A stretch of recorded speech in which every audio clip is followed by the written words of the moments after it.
মেডিটেশনে আরও গভীরে যাওয়ার জন্য ভিজুয়ালাইজেশন মানে মনোছবি ব্যবহারের যে কৌশল সেটা কিন্তু অসাধারণ। তো আজকে আমরা ঠিক এমনই একটা শক্তিশালী ধারণা নিয়ে কথা বলবো। এটাকে বলা হয় মনের বাড়ি, মানে নিজের ভেতরেই তৈরি করা একটা একান্ত ব্যক্তিগত আর নিরাপদ আশ্রয়। আচ্ছা, অনেকের ক্ষেত্রে এমনটা হয়, মেডিটেশনের গভীরে যেতে গেলেই কেমন যেন একটা ভয় বা বাধা কাজ করে। এটা কিন্তু খুব সাধারণ একটা অনুভূতি, আর এই বাধাটা যে পার হওয়া যায় না তা কিন্তু নয়, এরও উপায় আছে। তো এই যে মেডিটেশনের গভীরে যেতে ভয় বা বাধার কথা বলছিলাম, সেটার একটা দারুণ সমাধান হতে পারে এই মনের বাড়ির ধারণাটা। চলুন দেখি এটা আসলে কি। এটা এমন একটা মানসিক কৌশল যা শুধু আমাদের নিরাপদবোধই করায় না, এটা একই সাথে অসম্ভব শক্তিশালী একটা উপায়ও বটে। যদি খুব সহজ করে বলি, এই মনের বাড়ি আসলে একটা মনোছবি বা ভিজুয়ালাইজেশন টেকনিক। এর মাধ্যমে আমরা মেডিটেশনের আরও গভীরে যাওয়ার জন্য, নিজেকে নিয়ে ভাবার জন্য আর আত্ম অনুসন্ধানের জন্য মনে মনে একটা একদম নিরাপদ আর ব্যক্তিগত জায়গা তৈরি করে নিই। এই মনের বাড়ির আইডিয়াটা তো বেশ ভালো, তাই না? কিন্তু কি হবে যদি এই মানসিক বাড়িতে ঢুকতেই না পারা যায়, যদি কোনো বাধা সামনে চলে আসে? অনেকেই কিন্তু এই যাত্রার একদম শুরুতে কিছু শারীরিক বা মানসিক বা অমানসিক বাধার মুখে পড়েন।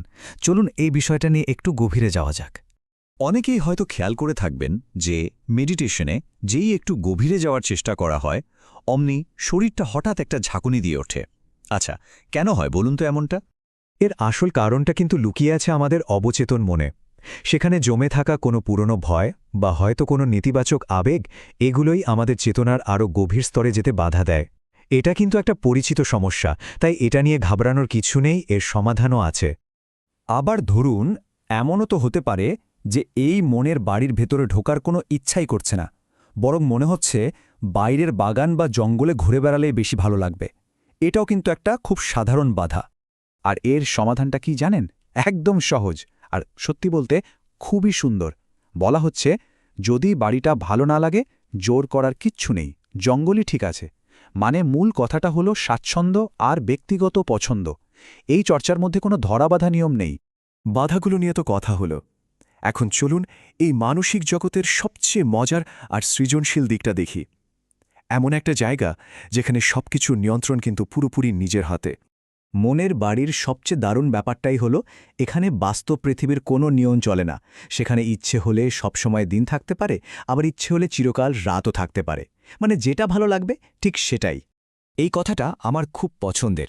এটা পুরো বিষয়টাকেই এক কথায় বুঝিয়ে দেয়। মানে নিজের এই ভেতরের জগতে শক্তির কোনো অভাব নেই, নিয়ন্ত্রণটা সম্পূর্ণ নিজের। সোজা কথায়, মনের বাড়িতে কোনো লোডশেডিং নেই। মানে বিষয়টা হলো, ভেতরের পরিবেশটা কেমন হবে তা নির্ভর করবে একদম নিজের অনুভূতির ওপর। ধরুন গরম লাগছে, বেশ, একটা এসি কল্পনা করে নিন। আবার যদি ঠান্ডা লাগে আর সেটা ভালো লাগে, তাহলে খোলা জানালা দিয়ে ঠান্ডা বাতাস আসতে দিন। সবকিছুই হবে নিজের আরাম আর স্বাচ্ছন্দ্য অনুযায়ী। বেশ, আমরা তো আমাদের মানসিক জগতের পরিবেশ নিয়ন্ত্রণের কথা বললাম। এবার চলুন আরেকটু গভীরে যাই, আরেকটু ব্যক্তিগত একটা বিষয় কথা বলি। এই যে একান্ত নিজের একটা জগৎ, সেখানে আমরা নিজেকে কিভাবে দেখি? এই প্রশ্নটা কিন্তু মনে আসতেই পারে যে আচ্ছা, মনের বাড়ির সবকিছু তো খুব সুন্দর, কিন্তু নিজের শারীরিক গঠন বা চেহারা নিয়ে মনে মনে একটা খুঁতখুঁতানি কাজ করে, আর সেটার জন্য হয়তো সেই সৌন্দর্যটা পুরোপুরি উপভোগ করা যাচ্ছে না। তখন কি হবে? এর উত্তরে সৌন্দর্য নিয়ে এক গভীর দর্শন উঠে আসে। বলা হয়, কালো কিন্তু সাদার চেয়েও বেশি সুন্দর হতে পারে। এই কথাটার মধ্যে কিন্তু দুটো খুব গুরুত্বপূর্ণ বিষয় আছে। প্রথমটা হলো সৌন্দর্যের যে গতানুগতিক ধারণা, তাকে চ্যালেঞ্জ করা, কারণ সৌন্দর্য আসলে গায়ের রঙে সীমাবদ্ধ নয়। আর দ্বিতীয় এবং সবচেয়ে জরুরি বিষয় হলো, মনের বাড়িতে নিজেকে একজন সুন্দর, সুপুরুষ বা সুন্দরী হিসেবে কল্পনা করার সম্পূর্ণ স্বাধীনতা আমাদের আছে। চলুন, আমাদের আজকের আলোচনার প্রায় শেষ পর্যায়ে চলে এসেছি, আর এই পর্যায়টা সম্ভবত সবচেয়ে গভীর। এখানে আমরা মনের বাড়ির আধ্যাত্মিক সম্ভাবনাগুলো একটু খুঁজে দেখব। একটা সাধারণ প্রশ্ন কিন্তু আসতেই পারে যে এই মনের বাড়ি কি প্রার্থনা করার বা ঈশ্বরের সাথে সংযোগ করার মতো কোনো জায়গা হতে পারে? আর এর উত্তরটা হলো হ্যাঁ, অবশ্যই পারে।